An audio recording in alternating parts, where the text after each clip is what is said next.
Hello guys, welcome to என்ட்ரிடி box. இந்த வீடியோவில் நம்ம யூபிசாஃப்டோடைய சிமிலாரிட்டி திங்ஸை தான் பார்க்க போகிறோம். தட்ஸ் மீன்ஸ் அதாவது எல்லா கேம்லேயும் ஒரே மாதிரியான செட்டப்பில் இருக்கக்கூடிய ஒரு விஷயங்கள் இது பார்க்கலாம். இது ரொம்ப இன்ட்ரெஸ்டிங்காக இருக்கும். தெரியும்போது உங்களுக்கு இந்த கேம்ஸில் யூபிசாஃப்ட் கேம்ஸ்லாம் வந்து பார்த்திங்கன்னா எல்லா கேம்ஸும் ஒரே மாதிரி தான் ஃபீல் ஆகும். வீடியோக்குள்ளே போகலாம்.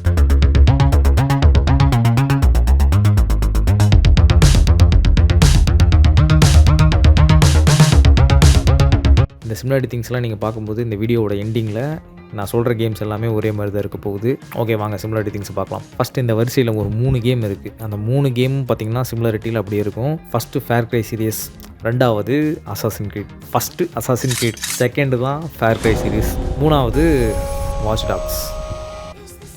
வார் டாக்ஸ்ன்னு சொல்ல வந்துட்டேன்னா, ஸோ வார் டாக்ஸோட மூவி எக்ஸ்பிளைன் வந்து நம்ம மூர்த்தியா நம்ம சேனலில் எக்ஸ்பிளைன் பண்ணியிருப்பான். அந்த வீடியோ இருக்குது, நம்ம சேனலில் போய் பாருங்கள். அது வந்து மூவி கேட்டகரி, இது வந்து கேம் கேட்டகரி. ஓகே நம்ம ஃபஸ்ட்டு சிமிலாரிட்டி என்னென்னு பார்க்கலாம். Map update. ஃபஸ்ட்டு நான் அசாசின் கிரீட்லேருந்து ஆரம்பிக்கிறேன். ஒரு ஹைட்டான ஒரு பாயிண்ட் ஒன்று இருக்கும். அந்த ஹைட்டான ஒரு பாயிண்ட்டில் போய் நீங்கள் ரீச் பண்ணி அதுக்கப்புறம் அங்கே வந்து நீங்கள் சிங்க்ரனைஸ் பண்ணால் தான் அந்த மேப் வந்து உங்களுடைய மேப்பில் ஃபீட் ஆகும். மேப் டு மேப் அது வந்து ஃபீட் ஆகும். இது வந்து பார்த்தீங்கன்னா அசாசின் கிரீடில் மட்டும் இல்லை, ஃபேர் க்ரை சீரிஸில் இப்படி தான் பண்ணியிருப்பாங்க. எனக்கு தெரிஞ்சு ஃபேர் க்ரை 3லேருந்து நான் சொல்கிறேன்னு பாருங்கள். ஃபேர் க்ரை 2 நான் விளையாண்டுருக்கேன். பட் 2ல் வந்து பாதியிலே போதுண்டா சாமின்னு எடுத்துருச்சு வந்தது தான் மிச்சம். அதில் ஒரு இந்தியன் பிளேயரும் இருக்கார்.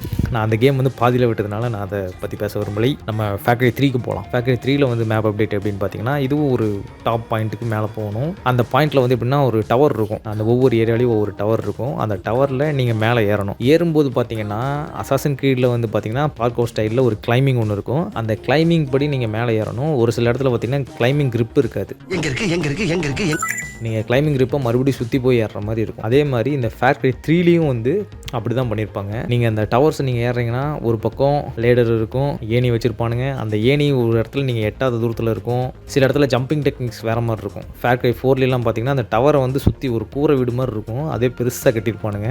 அதுக்கு மேலே ஏறி நீங்கள் போய் மேப் அப்டேட் பண்ணுற மாதிரி இருக்கும். ஸோ அது அடுத்தது பார்த்தீங்கன்னா வாட்ச் டாக்ஸில் வந்து பார்த்தீங்கன்னா ஃபுல்லாக ஹேக்கிங்கே தான். ஸோ இதுலேயும் வந்து பார்த்தீங்கன்னா லிமிடெட் ஏரியாவில் மேப் அப்டேட்டுன்னு இல்லை, மேப் அப்டேட் மாதிரி இருக்கிற ஒரு சிமிலாரிட்டி திங்ஸ் தான் இதுவும். பட் இது அன்லாக் பண்ணிங்கன்னா உங்களுக்கு அந்த ஆக்டிவிட்டீஸ் இன்னும் டெப்த் ஆகும். ஸோ ஆக்டிவிட்டீஸ் பற்றியும் இதில் பேச வேண்டியது இருக்குது, சிமிலாரிட்டிஸ். அது அடுத்ததாக பார்ப்போம். ஸோ இந்த இடத்துல மேப் அப்டேட் பார்த்தீங்கன்னா 3 கேமுக்கு ஒரே மாதிரி தான் பண்ணி வச்சுருப்பாங்க இந்த யூபிசாஃப்ட். அடுத்த சிமிலாரிட்டி திங்ஸ் என்னென்னு பார்த்தீங்கன்னா பையிங் வெப்பன்ஸ். இதில் நீங்கள் வெப்பன் நீங்கள் பை பண்ணுறது இருக்கட்டும். அசாசின் கிரீட்லேருந்தே ஆரம்பிக்கிறேனே. அசாசின் கிரீடில் வந்து ஃபஸ்ட்டு நீங்கள் போய் உங்ககிட்ட என்ன தான் அமௌண்ட் மணி இருந்தாலும் ஒரு சில வெப்பன்ஸ் வந்து அன்லாக் ஆகாமல் இருக்கும். நீங்கள் சில ஸ்டோரிஸ்லாம் வந்து முடிக்கணும். நீங்கள் சில ஸ்டோரிஸ்லாம் வந்து கம்ப்ளீட் பண்ணி, அதாவது மெயின் கேம்பெயின் மிஷினை வந்து நீங்கள் கம்ப்ளீட் பண்ணணும். கம்ப்ளீட் பண்ண தான் உங்களுக்கு அந்த ஒவ்வொரு ஸ்டோரி மூலியமாக உங்களுக்கு அந்த வெப்பன்ஸ் வந்து கிடைக்கும். இதே சிமிலாரிட்டி தான் வந்து ஃபேர் க்ரைலையும். ஃபேர் க்ரைலே உங்கள்கிட்ட பணம் இருக்கும், பட் சில வெப்பன்ஸ் வந்து அன்லாக் ஆகிருக்காது. ஃபேர் க்ரை 4லேயும் அந்த ஃபேர் க்ரை 3 எப்படின்னு தெரியல, 4ல் வந்து பார்த்துருக்கேன். 4ல் வந்து சில வெப்பன்ஸ்லாம் வந்து அன்லாக் ஆகாமல் இருக்கும். ஸோ அந்த வெப்பன்ஸை வந்து அன்லாக் பண்ணணும். சிலது வந்து யூப்ளே ஆக்ஷன் கம்ப்ளீட் ஆனிச்சுன்னா தான் அந்த வெப்பன்ஸ் வந்து அன்லாக் ஆகிற மாதிரி இருக்கும். உங்கள்கிட்ட என்ன பணத்தை நீங்கள் வந்து ஈவன் நீங்கள் சீட் போட்டாலும் சரி, இல்லை ட்ரெயினர் யூஸ் பண்ணி உங்களுக்கு மணி இன்க்ரீஸ் பண்ணாலும் சரி, அந்த வெப்பனை வந்து உங்களால் வாங்க முடியாது. அந்த மாதிரியான விஷயங்கள் வந்து அதில் வச்சுருப்பாங்க.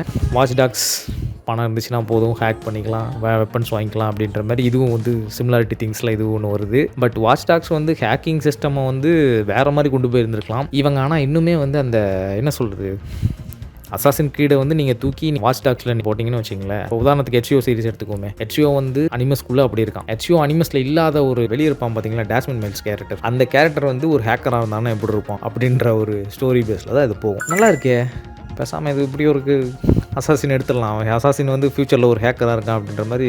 இவனுக்கு என்னென்னா அந்த அசாசின் கிரீடில் வந்து அந்த மாடர்ன் டைம் ஸ்டோரிக்கு வந்து வரமாட்டேங்கிறாங்க. இன்னும் அந்த ஹிஸ்டாரிக்கலாக போய் அந்த ஃபில்லிங் த கேப்ஸ், அந்த உண்மையிலேயே வந்து அந்த சீசரை கொன்னது யார், உண்மையிலேயே அந்த அசாசின் கிரீட் ஆரிஜின்லாம் அந்த சீசர் கொன்னது யார், ஃபஸ்ட்டு பிளேடாக அந்த அசாசின் பிளேடும் போயிருக்குமா, இல்லை அத்தனை குத்து வாங்கினதில் அசாசின் பிளேடு தான் ஒரு பங்கு வதிச்சிருக்குமா, இல்லை முதல் குத்து அசாசினோட தான், இல்லை உண்மையிலேயே லியோனார்டோ டாவின்சி வந்து ஹெச்ஓக்கு ஹெல்ப் பண்ணாரா, இந்த ஹெச்ஓ ஆடிட்டோரின்ற அந்த ஆடிட்டோரி ஃபேமிலி வந்து நிஜமாலுமே இருக்கா, அது வந்து கேள்விக்குறி தான். பட் இவங்க ஃபில்லிங் த கேப்ஸ் அப்படின்றதுல வந்து தெளிவாக பண்ணுவாங்க. நம்ம பார்க்காத ஹிஸ்ட்ரி, ஒரு மிஸ்ட்ரி ஹிஸ்ட்ரியை வந்து இவங்க அப்படியே ரீக்ரியேட் பண்ணி இவங்களோட ஸ்டைல் எடுப்பாங்க. அதுதான் யூபிசாஃப்டோட ஸ்டைல். பட் இப்போ வந்து பார்த்தீங்கன்னா இப்போ இருக்கிற அசாசின்லாம் அது நீங்கள் எதிர்பார்க்க முடியாது. நான் பாருங்கள் எதையோ பேசிட்டு எங்கேயோ போயிட்டேன்.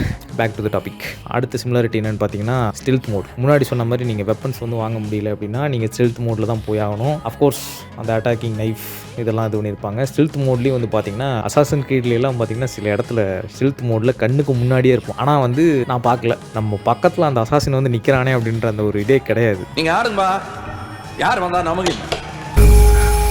ஸோ அந்த மாதிரி ஸ்டெல்த் மோட் இருக்கும். ஃபேர் க்ரைலையும் வந்து பார்த்தீங்கன்னா நீங்கள் அசாசின்லேயாவது கொஞ்சம் பரவாயில்லன்னு இருக்கும். ஃபேர் க்ரை வந்து பார்த்தீங்கன்னா ஃபஸ்ட் பர்சன் கேமில் அதில் நீங்கள் வந்து அதை நீங்கள் க்ரன்ச் பண்ணி போனாலே ஸ்டெல்த் மோட் ஆன் ஆயிரும். ஸோ உங்கள் ஃபுட் ஸ்டெப் வந்து எதிரிக்கு கேட்காதான். ஸோ அதனால் வந்து நீங்கள் பின்னாடி அப்படி போனாலும் கூட சத்தம் கேட்காது. நீங்கள் அப்படியே வந்து அந்த ஸ்டெல்த் அட்டாக் பண்ணலாம். அது அந்த அட்டாக்குக்கு ஒரு அனிமேஷன்லாம் போட்டிருப்பாங்க பாருங்க, அதெல்லாம் வேறு லெவலில் இருக்கும். ஸோ வாட்ச் டாக்ஸ்லேயே அப்படி தான். வாட்ச் டாக்ஸில் வந்து பார்த்தீங்கன்னா ஒரு ஆப்ஸ்டிக்கல் இருக்கும், பார்க்கோர் பேஸ்டு கேமில். அதனால் வந்து ஆப்ஸ்டிக்கல் பின்னாடி போய் நீங்கள் ஒழிச்சிட்டு, இப்போ ஒரு செவருக்கு பின்னாடி இல்லை ஒரு தூண் இருக்குன்னு வச்சுங்களேன், அந்த தூணுக்கு பின்னாடி போய் ஒழிஞ்சிட்டான்னா அந்த பக்கம் இருக்கிற எனிமிக்கு வந்து தெரியாது. அதில் சில இடத்துல பார்த்தீங்கன்னா தலையெல்லாம் வெளியே நீட்டிட்டு தான் இருக்கும், இருந்தாலுமே வந்து எனிமி பார்க்கல. எல்லாம் நம்ம ஆளுங்க தான், ஒளிஞ்சிருக்க லட்சணம் அந்த மாதிரி. ஸோ அந்த மாதிரியான விஷயங்கள் அதில் சிமிலாரிட்டியாக இருக்கும். அடுத்த சிமிலாரிட்டி என்னென்னு பார்த்தீங்கன்னா ஹெவி பாப்புலேட்டடு ஐகான்ஸ். அதாவது ஐகான்ஸை நீங்கள் பார்த்தீங்கன்னா அசாசின் கிரீடாக இருக்கட்டும், ஃபேர் க்ரையாக இருக்கட்டும், வாட்ச் டாக்ஸாக இருக்கட்டும், இன்னும் நிறைய கேம் சீரிஸாக இருக்கட்டும், இந்த யுபிசாஃப்ட்லேயே கூட அதிலெல்லாம் பார்த்தீங்கன்னா இந்த ஐகான்ஸ் நிறைய இருக்கும். அதில் வந்து இந்த மெயின் மிஷின் இருக்கும், ஸ்டோரி மிஷின்ஸ் நிறைய இருக்கும். இந்த கேம்பெயின் நீங்கள் மெயின் ஸ்டோரி நீங்கள் முடிக்கிற மாதிரி இருக்கும். சிலது வந்து பார்த்தீங்கன்னா சில விஷயங்கள் கலெக்டபிள் விஷயங்கள் இருக்கும். அந்த கலெக்டபிள் எடுத்து நீங்கள் அந்த இடத்துக்கு கொண்டு வந்து சேர்த்தா தான் அந்த ஸ்டோரி கம்ப்ளீட் ஆகிற மாதிரி இருக்கும். இது வந்து அசாசின் கிரீட் 2லேயே வந்து அது நடந்திருக்கும். அது என்னென்னு பார்த்தீங்கன்னா கோடெக்ஸ் பேஜை வந்து கலெக்ட் பண்ண சொல்லுவாங்க கிளைமேக்ஸில். எனக்கு தெரிஞ்சு அந்த கலெக்டபிள் வச்சிருக்கவே வேணாம். அது வந்து ஒரு என்ன சொல்கிறது, ஒரு நல்லா போயிட்டு இருந்த ஒரு ஸ்டோரியை திரும்ப பிடிச்சி இதை போய் கலெக்ட் பண்ணிட்டு வா, அப்போ தான் உனக்கு இந்த கேம் கம்ப்ளீட் ஆகும் அப்படின்ற மாதிரி ஃபோர்ஸ்ஃபுல்லாக பண்ண மாதிரி இருந்துச்சு. அசாசின் கிரீட் 2 விளையாடும்போது பார்த்தீங்கன்னா அக்காவை வந்து பக்கத்தில் பார்த்துட்டு இருப்பாங்க கேமில். என்னடா இந்த கேம் ஒரு மாதிரி வித்தியாசமாக இருக்குது அப்படின்னு மாதிரி அவங்களும் விளையாண்டுருக்காங்க. அவங்க எனக்காக வந்து ஃபெதர் கலெக்ட் நீங்கள் பார்த்துருப்பீங்க அசாசின் கிரீட் 2ல். இருக்கிறதுலே தலைவலியான கலெக்டபிள் வந்து அதுதான். அதில் வந்து IGN வெப்சைட்டில் போய் எந்தெந்த இடத்துல எந்தெந்த ஃபெதர்ஸ் இருக்கும்னு சொல்லி கலெக்ட் பண்ணி அதை கொண்டாந்து வீட்டில் வைப்பாங்க. சேஞ்சஸ் என்ன நடக்கும்னு பார்க்குறக்கு வேண்டி அக்கா அங்கேருந்து கூப்பிட்டுட்டு வந்து இங்கே வாடா வந்து பாடுறா இந்த கலெக்டபிள் நான் பண்ணிட்டேன், அடுத்து என்னமோ நடக்க போகுது அப்படின்னு பார்த்தா ஒன்றும் இல்லை. அந்த ஃபெதர் கலெக்ட் பண்ண சொன்னது வந்து சியோட தம்பி, லிட்டில் பிரதர். அவன் பேர் என்னன்னு தெரியல. அவன் தான் வந்து இந்த கலெக்டபிள் ஆரம்பிச்சு விடுவான். அவங்க அம்மா வந்து அங்கிள் மேரியோ வீட்டில் போயிட்டு அந்த வில்லாஸில் வந்து ஒரு மாதிரி சுகமாக உட்காந்துருப்பாங்க. ஒன்றும் இல்லை, கலெக்டபிள் பண்ணதுக்கப்புறம் எந்திரிச்சு உட்கார வச்சிருவோம் ஆயிடுச்சு, அவ்வளோதான். அவங்க அம்மாவை சமாதானப்படுத்துவோம். அந்த சமாதானப்படுத்துகிற அந்த ஒரு ஸ்டோரிக்கு இந்த பக்கம் அக்கா வந்து அவங்க பார்த்தீங்கன்னா ஒரு 4 நாள் கஷ்டப்பட்டு IGN வெப்சைட்டில் போய் அது இந்த இடத்துல இருக்குன்னு சொல்லி போய் தேடி எடுத்து வந்திருக்காங்க. எவ்வளோ பெரிய விஷயம். Thanks to my sister. அக்காவுக்கு நான் நன்றி சொல்லிக்க விரும்புகிறேன் இந்த வீடியோ மூலிமா. அந்த கலெக்டபிள் வந்து உண்மையிலே எரிச்சலாக தான் ஆகும் நமக்கு. ஸோ இதே மாதிரி தான் வந்து ஃபேர் க்ரைலையும் அந்த சின்ன சின்ன மிஷின்ஸ் முடிக்கிறதா இருக்கட்டும். ஃபேர் க்ரை 4லாம் பார்த்தீங்கன்னா ரேடியோஸ் அங்கங்கே இருக்கும்.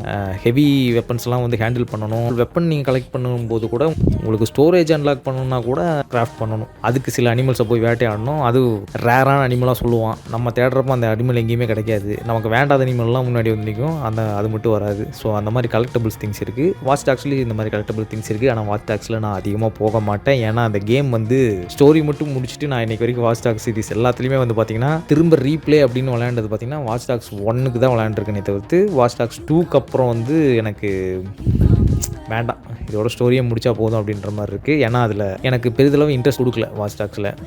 ஓகே, அடுத்து ஒரு சிமிலாரிட்டி என்னென்னு பார்த்தீங்கன்னா பார்க்கோர். இது வந்து ஃபேர் க்ரையை கூட கொஞ்சம் தள்ளி வச்சிடலாம் விட்டுங்க. ஏன்னா அது ஃபஸ்ட் பர்சன் பார்க்கோர் பண்ணாலும் அது நமக்கு வந்து பெருசாக தெரிஞ்சிருக்காது. பாயிண்ட் ஆஃப் வியூ POVயில் தான் நம்ம பார்த்துருப்போம், அந்த ஹீரோவோட POVயில். பெரிய வாய்ப்பு கிடையாது. நம்ம அசாசின் கிரீடையும் வாட்ச் டாக்ஸையும் நம்ம எடுத்துக்குவோம். அசாசின் கிரீடில் வந்து ஃபுல் அண்ட் ஃபுல் பார்க்கோராக இருக்கும். கேரக்டர் மூவ்ஸ் எல்லாமே வந்து பார்க்கோர் பேஸ்டாக தான் இருக்கும். ஆனால் இந்த பக்கம் அப்படியே வந்தீங்க அப்படின்னா வாட்ச் டாக்ஸில் நீங்கள் ரன்னிங்கில் இருக்கும்போது பார்க்கோர் சூப்பராக இருக்கும். மாடர்ன் டேஸ் பார்க்கோர் அது நல்லாயிருக்கும். பட் கிளைம் வந்து அசாசின் அந்த மாதிரி வராது. பார்க்கோர் சிமிலாரிட்டிஸாக இருக்குது.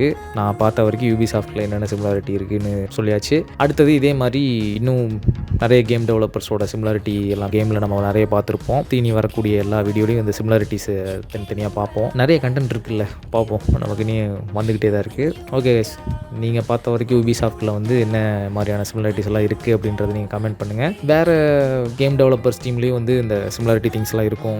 2K, ராக்ஸ்டார், இன்னும் நிறைய இருக்குது சிமிலாரிட்டிஸும் நீங்கள் வந்து கமெண்ட் பண்ணுங்கள். அடுத்தது கேமிங் பிடிச்ச உங்கள் ஃபேமிலி மெம்பர்ஸ், உங்கள் சிப்ளிங்ஸ், இல்லை உங்கள் டேடு கூட விளையாடலாம், கேம் விளையாடுற ஆளாக இருக்கலாம். அடுத்து உங்கள் ஃப்ரெண்ட்ஸ் யாராவது கேமிங் கைகளாக நிறைய பேர் இருப்பாங்க. ஸோ அவங்களுக்கு இந்த வீடியோ ஷேர் பண்ணுங்கள். நம்ம சேனலுக்குள்ளே போய் பாருங்கள். நம்ம சேனல் இதே மாதிரி நிறைய வீடியோஸ் இருக்குது, போய் செக் பண்ணி பாருங்கள். நம்ம சேனல் பிடிச்சிருந்துச்சுன்னா சப்ஸ்கிரைப் பண்ணுங்கள், நோட்டிஃபிகேஷன் ஆன் பண்ணிடுங்க. All bros and sis, have a good day. இவ்வளோ நேரம் நீங்கள் பொறுமையாக வீடியோ பார்த்துட்டு இருந்திருப்பீங்க.